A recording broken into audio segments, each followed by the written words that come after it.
bars, beats, and measures. This is how musicians in the West are trained to read and understand rhythm. It's the most flexible notation system ever adopted, but it's also cumbersome and sometimes constricting. Today, I want to talk about an understanding of rhythm that has helped me break out of creative ruts and create energetic music that connects with my intuitive sense of pulse.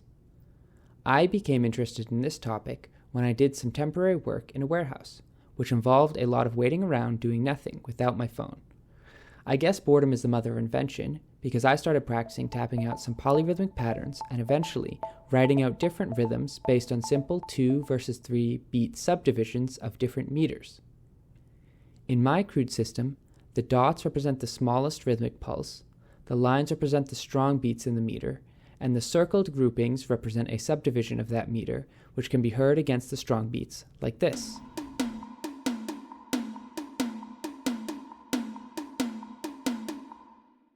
Here in Western notation, you can see the fundamental pulse, the strong beats in the measure, and finally the rhythmic division.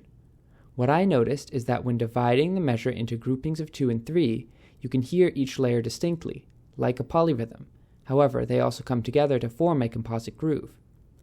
In my opinion, this notation does a poor job of clearly communicating this type of rhythmic groove. Notice the way I was forced to notate what we might think of as a syncopated rhythm? This is the correct notation, but it sees these rhythms only in relation to the strong beats. What if we were to feel the top line as the dominant rhythm?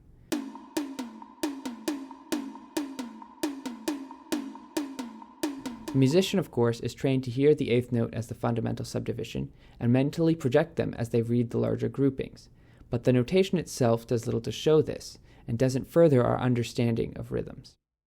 Obviously, I am not the first person to think about this, but it's not really something we studied in school. I remember seeing Western notation of clave patterns, which feel fairly alien to the origin of those rhythms and how they are felt.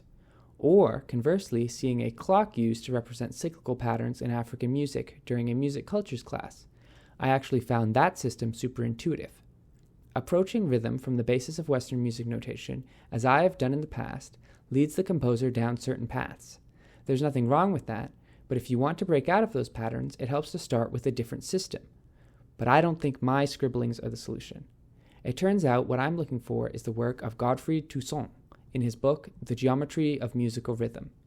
Here, he systemically studies rhythms, both as an ethnomusicologist and as a mathematician. His system of jewelry as rhythmic analysis is useful not just for understanding and notating traditional rhythms from around the world, but also for creating unique rhythmic grooves for your own music, as well as understanding rhythmic pulse in a different way. Here we see an example of the system. It features a loop, with spaces labeled numerically starting with 0.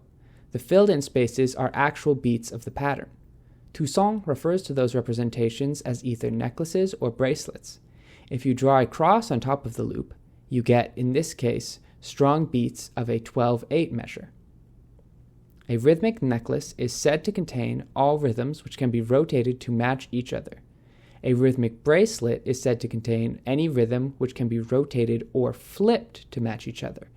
These are just different categories for grouping together rhythms, which contain the same pattern of pulses. Once you understand this concept, though, it opens the door for a whole world of manipulation.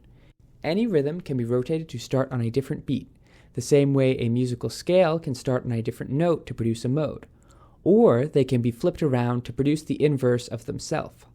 Furthermore, all rotations of a necklace which place a pulse on beat 0 are considered onsets of that necklace. However, there is nothing stopping you from starting a necklace on an empty beat. Onset rhythms tend to feel more stable and reinforce the meter.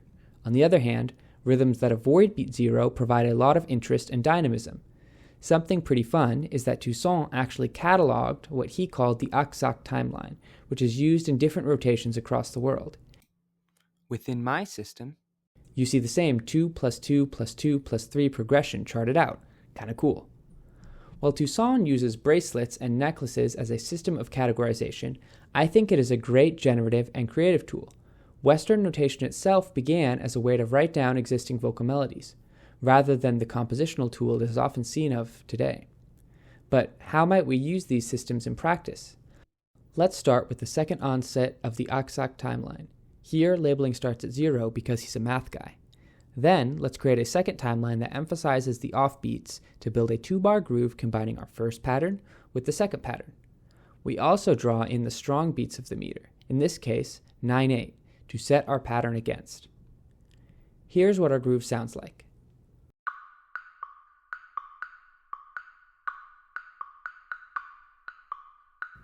Next, let's begin splitting up that pattern across different instruments and pitches. We will have that stomping tube outline the bass with the steady 3-beat pulses, while the xylophone can take the majority of our patterns as a little arpeggio of sorts.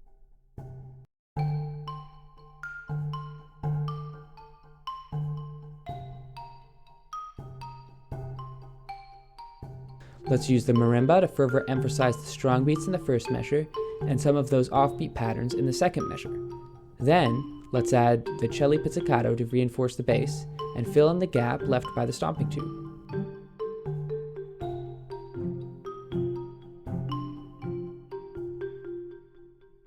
That sounds pretty fun, so let's fill it out with a bunch of other instruments which take even more fragmented parts of the rhythm for variety, as well as some which keep a steady eighth note pulse.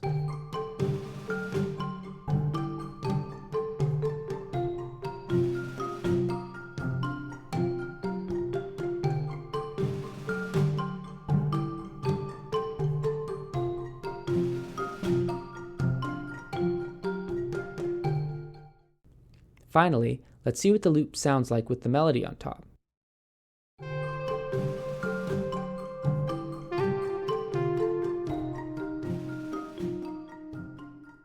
This is just one way to apply this rhythmic framework. There are infinite ways to use Toussaint's bracelet and necklace model in your own work. I personally really like the effect of dividing up these rhythmic patterns across instruments to build large, layered ostinato. It's an approach I've used for commercial music, for games, and other media. Thinking about rhythms in this way also leaves a lot of room for horizontal progression. Maybe you move through different rotation of the same timeline over the course of a composition. Maybe you build complex grooves created from several necklaces in series, or play multiple at once. Maybe you take a meter which is divisible by 2 and by 3 and change where the strong beats are while keeping the same pattern on top of it. I'd love to hear what you all come up with, and I hope this video was useful to you. I highly recommend you read The Geometry of Musical Rhythm.